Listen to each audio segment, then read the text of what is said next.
नमस्कार मित्रांनो, मी हेमंत.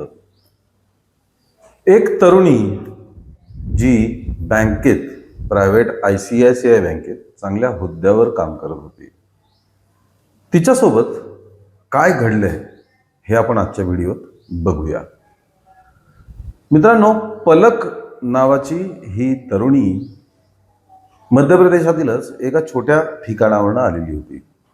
चांगलं शिक्षण घेतलं, हुशार हुशार म्हणून तिला ICICI बँकेत वयाच्या 26व्या वर्षीच नोकरी लागली होती.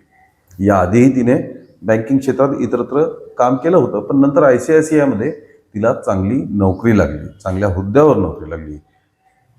त्यानंतर ती नोकरीच्या ठिकाणी राहावयास गेली. तिचे आईवडील त्यांच्या मूळ गावीच होते. मूळ गावावरनं फोनवरती नेहमी संपर्कात असायची. ही आपली शिफ्ट संपायची आणि मग आईवडिलांच्या कॉन्टॅक्टमध्ये राहायची. अशा प्रकारे तिचं अतिशय व्यवस्थित दिनचर्या चालू होती. एके दिवशी नेहमीप्रमाणे तिच्या वडिलांनी तिला बोलण्यासाठी फोन केला. पलकने फोन उचललाच नाही. त्यानंतर त्यांना वाटलं की ती कामात असेल, बिझी असेल, नंतर करेल फोन. संध्याकाळपर्यंत तिचा काही फोन नाही आला. वडिलांनी परत फोन केला, पण तरीसुद्धा पलककडनं काही प्रतिसाद येत नव्हता. त्यांना वाटलं की थकली असेल, झोपली असेल. त्यांनी शंका आली, पण त्यांनी एवढं सिरियसली घेतलं नाही. पूर्ण रात्र गेली. दुसऱ्या दिवशी पलकच्या वडिलांनी परत तिला फोन केला. ती काही फोन उचलेना. त्या दिवशी सुद्धा जवळपास संध्याकाळपर्यंत त्यांनी फोन करता आला. म्हणजे तब्बल 2 दिवस ते पलकला फोन करत होते आणि पलककडनं काहीच प्रतिसाद मिळत नव्हता. ती फोन उचलत नव्हती. असं कधीही झालेलं नव्हतं.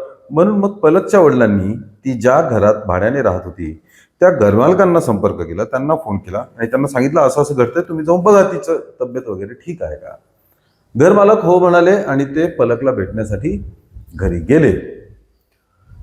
अर्थात त्यांच्याकडे, त्याच घराचे ते मालक असावे, त्यांच्याकडे दुसरी चावी असावी.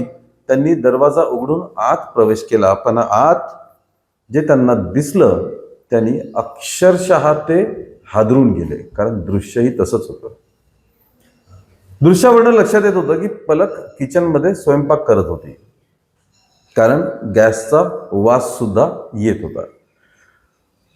स्वयंपाकघरात किचन ओट्यावरती चिरलेल्या भाज्या वगैरे तसंच होतं. गॅसचं बर्नर उडून बाजूला पडलेलं होतं आणि पलक मृत अवस्थेत किचनच्या फरशीवर पडलेली होती. इतकंच नाही तर हे दृश्य किती विदारक होतं हे तुम्ही बघा. पलकची बॉडी, शरीर तिचं हे अर्धवट जळालेलं होतं.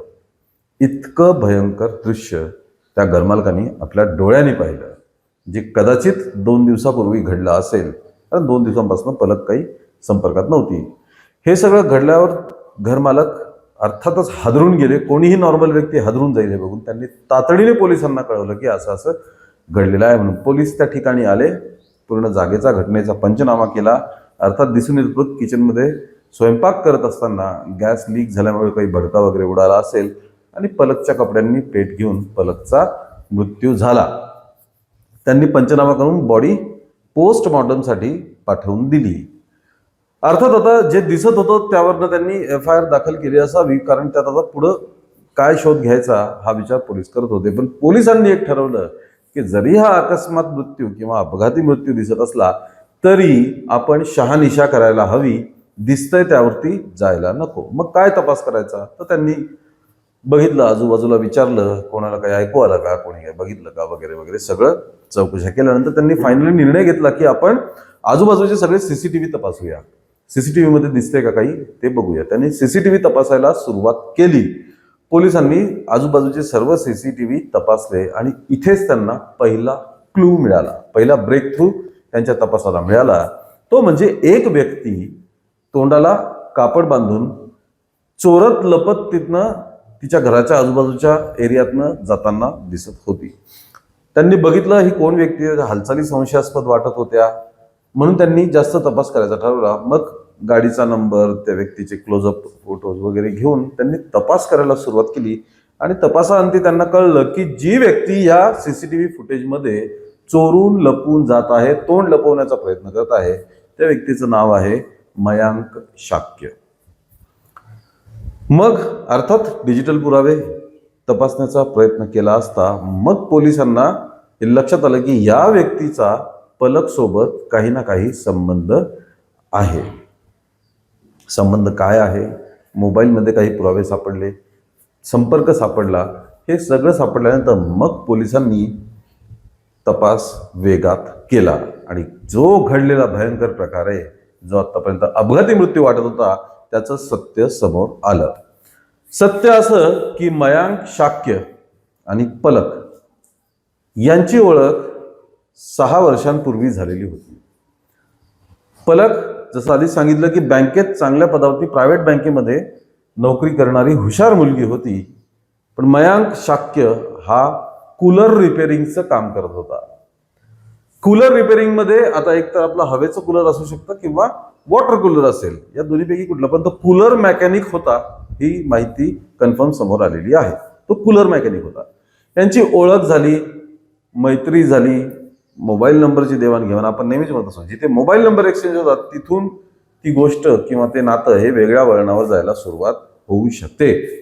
तसंच मग यांची ओळख झाली, मैत्री झाली, घट्ट मैत्री झाली आणि दोघांमध्ये प्रेम संबंधांना सुरुवात झाली. मयांक हा थोड्याशा वेगळ्या स्वभावाचा, त्याला विकृत स्वभाव असंही म्हणता येऊ शकतं. कारण एखादी व्यक्ती जर लग्नास किंवा रिलेशन पुढे जाण्यास नकार देत असेल तर समजदार व्यक्ती त्याला समजदारपणे हँडल करतो. मयांकला पलक सोबत लग्न करायचं होतं, पण पलकच्या घरच्यांना हे रिलेशन मान्य नव्हतं. अर्थात मुलगी आपली दिसायला चांगली, सुशिक्षित, बँकेत नोकरीमध्ये, करिअर चांगलं असं असल्यास कुठलेही आई वडील किंवा पालक हे तिच्यापेक्षा उजवा म्हणजे मुलगा जो तिच्यापेक्षा जास्त सेटल आणि स्टेबल असेल असाच शोधणार. तशीच इच्छा पलकच्या आईवडिलांची पण होती, त्यामुळे त्यांना हे नातं मान्य नव्हतं. पलकने सुद्धा मग निर्णय घेतला होता की मी प्रेम तुझ्यावर करते, पण लग्न मी माझ्या आईवडिलांच्या मर्जी विरोधात नाही करणार. माझे आईवडील जिथे माझ्यासाठी लग्न स्थळ बघतील मी तिथेच लग्न करणार आहे. त्यांनी जर तुझ्यासोबत लग्न करायला होकार दिला असता तर मी केलंही असतं, पण आता माझ्या आईवडिलांचा नकार आहे, मी त्यांच्या मर्जी विरुद्ध जाऊ शकत नाही. असं म्हणून एका समजदार मुलीसारखं पलकने लग्नास साफ नकार दिला आणि तिथूनच मग या मयांकने पलकला वेगवेगळ्या प्रकारे त्रास द्यायला सुरुवात केली. भांडणं, वादविवाद, टोकाची भांडणं हे सगळं त्यामध्ये सुरू झालं. पलक पाहायला गेलं तर ती वैतागली होती या गोष्टींना, पण शेवटी तिची नोकरी होती, तिला तिथं राहणं भाग होतं. मयांक हा वारंवार तिला फोन करायचा, भेटायला बोलवायचा, भेटून परत तिच्याशी वाद घालायचा की आपण लग्न करू लग्न करू लग्न करू, पण पलकने तिचा अंतिम निर्णय घेतलेला होता. एके दिवशी हाच मयांक पलकच्या घरी गेला.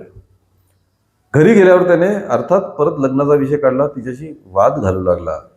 पण मग पलकने साफ नकार दिला की या गोष्टीला काहीही अर्थ नाहीये, तू माझा पिछा करू नको. मयांक चिडला. त्याने पलकवर हात उचलला, तिला मारहाण केली आणि शेवटी गळा दाबून तिचा खून केला. मयांक, ज्याला पलकवर प्रेम होतं असं तो म्हणतो, प्रेम असणारी व्यक्ती कोणाला संपवू शकत नाही. अर्थात ज्याच्यावरती प्रेम आहे त्या व्यक्तीला तर कधीच संपवू शकत नाही. प्रेमामध्ये प्रेम असतं, क्षमा असते, माफी असते, नियंत्रण असतं, संयम असतो, सगळं काही असतं, जे मयांकमध्ये नव्हतं.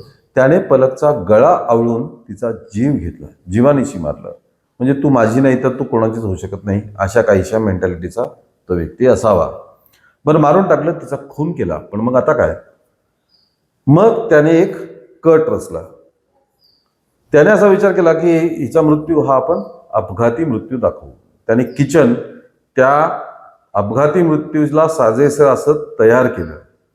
भाज्या चिरून ओट्यावरती टाकून दिल्या, बर्नर काढून फेकून दिलं. त्यानंतर पलकला खाली झोपवलं. पेट्रोल हे त्यांनी सोबत आणलं होतं, म्हणजे तो एक तर हिच्याकडनं होकार घ्यायचा लग्नाला, नाही तर हिला संपवायचं, या प्लॅनिंगनेच तिथे आलेला होता. तिची बॉडी जमिनीवर टाकल्यानंतर त्याच्यावरती पेट्रोल ओतलं, गॅस लीक केला आणि काही काळाच्या आत तिच्या बॉडीला पेटवून दिलं. पेटवलं आणि तिथनं तो पळून गेला. अर्थात पेट्रोल शिंपडण्याने बॉडी काही पूर्ण जळत नाही, त्यामुळे पलकचं शरीर हे अर्धवट जळालं आणि अर्धवट तसंच पडून राहिलं किचनमध्ये तिच्या घरातच. मग हा लपत छपत तोंड लपत तिथनं पोबारा त्याने केला या कूलर मेकॅनिकने. आणि मग इथे तिचे वडील, पलकचे वडील तिला फोन करत होते, पण ती फोनवरती प्रतिसाद देऊच शकत नव्हती. मग घरमालक आले आणि या सगळ्या प्रकरणाचा खुलासा झाला. अर्थात पोलिसांनी मयांक शाक्यला अटक केलेली आहे. हा कूलर मेकॅनिक याने अशा प्रकारे एका चांगल्या मुलीचा इतका वाईट, इतका घृणास्पद आणि इतका हादरवून टाकणारा शेवट केलेला आहे. मित्रांनो, प्रेम, लग्न या गोष्टीत समजदारी सुद्धा तितकीच आवश्यक असते, मॅच्युरिटी सुद्धा तितकीच आवश्यक असते. आपण आयुष्यात ज्या गोष्टी आपल्याला पाहिजे असतात त्या मिळतीलच अशा नाही. मिळाल्या तर चांगलंच आहे, नाही मिळाल्या तर ते पचवण्याची क्षमता आपल्यात असणं म्हणजेच खरी मॅच्युरिटी. आपल्याला या प्रकरणाबद्दल काय वाटतं हे नक्कीच कमेंटमध्ये कळवा. या व्हिडिओला लाईक आणि शेअर करा आणि आमच्या चॅनलला ताबडतोब सबस्क्राईब करा. धन्यवाद.